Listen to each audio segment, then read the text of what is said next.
Donner quoi? C'est ça la gravité de la chose. Pendant 20 secondes, il va vous donner un esprit, vous allez être totalement hilarant, vous allez faire une seule chose. Quoi? Rire. Rire pendant 20 secondes. Et puis vous allez avoir des signes de torpeur, d'hilarité pendant 3 minutes, et au bout de 3 minutes, vous n'avez plus rien. C'est un produit qui est connu, qu'on utilise en médecine. Vous savez, quand vous avez un enfant que vous voulez suturer, on vous met sur le nez, aux urgences, un produit hilarant qui est, normalement, qui sert tout simplement à endormir l'enfant, à le rendre un peu dans un autre monde. L'enfant, il va sourire, il va rire, mais nous sommes en présence de médecins. On le donne également, on le donnait au siècle dernier, dans les foires, pour faire rire. Vous savez, on prenait des jeunes pour commencer à rire. Quand les premiers films muets sont sortis, on donnait ce gaz hilarant pour faire rire les autres. Parce qu'on va commencer à rire et le rire se transmet d'une personne à une autre. Mais quand ce produit, il est pris alors qu'on conduit la voiture, bien sûr, ça peut donner, vous perdez totalement la possibilité de réagir. Et là, bien sûr, mais ce n'est pas uniquement le seul cas. Pourquoi je vous parle de ces 5 jeunes?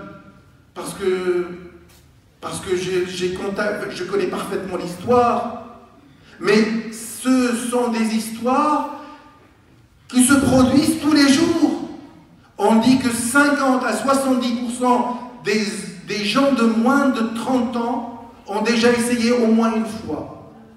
Est-ce qu'on a réellement besoin de cela? Vous, est-ce que vous avez besoin de voir quelqu'un en train de rire de façon totalement hilarante, quitte à quoi? À perdre la vie. Mais au-delà de ça, bien sûr, ça peut entraîner des accidents et ça peut être extrêmement grave, mais ça peut donner des cas de paralysie. Je me suis intéressé cette semaine à la question. Et il y a des cas de paralysie sévère, c'est-à-dire que le protoxyde d'azote, quand il est inhalé, il va se fixer au niveau de la myéline.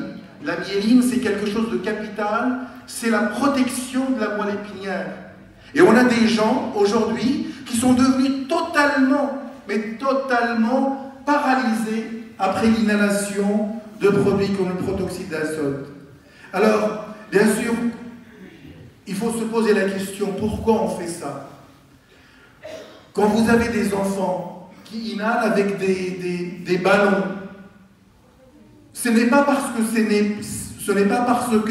c'est un produit qui est vendu dans le commerce que c'est un produit qui n'est pas dangereux. C'est pas parce qu'il est vendu dans le rayon alimentaire, rayon chantilly, que ce n'est pas dangereux. C'est un produit qui entraîne la mort. La mort, c'est quelque chose d'extrêmement grave. Donc, vous, votre rôle, en sortant d'ici aujourd'hui, autour de vous, vous avez des gens forcément qui utilisent ce produit. Vous devez être ces porteurs de drapeaux, ces porteurs de prévention, pour que aucun de nos jeunes meure ou prenne ces produits. Bien sûr, on a également des conséquences irréversibles sur la moelle épinière, sur le cerveau. Alors, il faut savoir ce qu'on veut.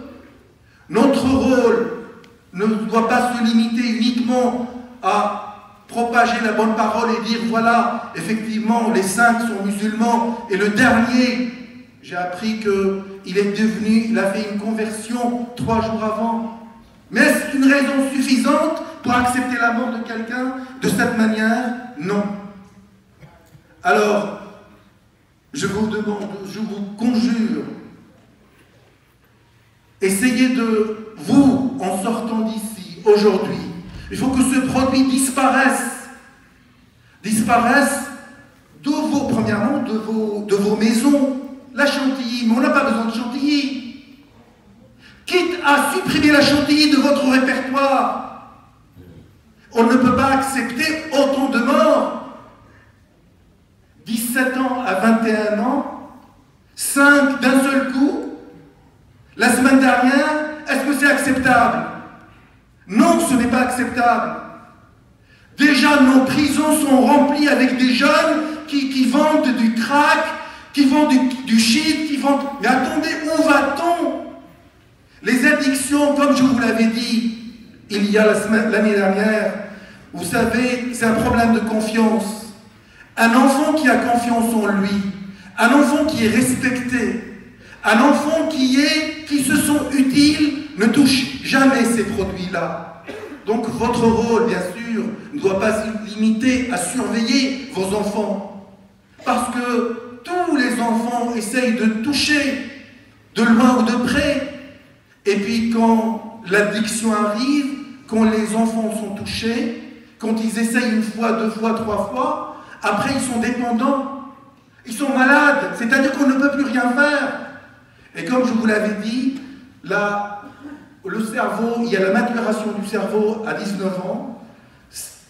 Essayez de faire attention pour que vos enfants puissent au moins tout simplement ne pas toucher à ces produits-là. Le protoxyde d'azote est un produit dangereux. Ce n'est pas parce que c'est vendu dans les supermarchés que c'est un produit qui est anodin. Alors, je termine par cela pour dire que il faut vraiment que vous puissiez faire quelque chose autour de vous. En partant, frappez chez votre voisin, téléphonez à toute votre famille, toute grande famille, pour savoir s'il y a des gens qui prennent ou pas, et puis essayez de faire le nécessaire pour que ce fléau cesse. Parce que la vie, elle est tellement pleine d'autres fléaux. Alors gardons la vie, elle est très fragile, elle est tellement fragile qu'elle peut disparaître, qu'elle peut partir en fumée. Alors essayez de faire en sorte d'être ces porteurs de drapeaux, de flambeaux de prévention pour que le protoxyde d'azote ne rentre jamais dans vos maisons. Merci beaucoup.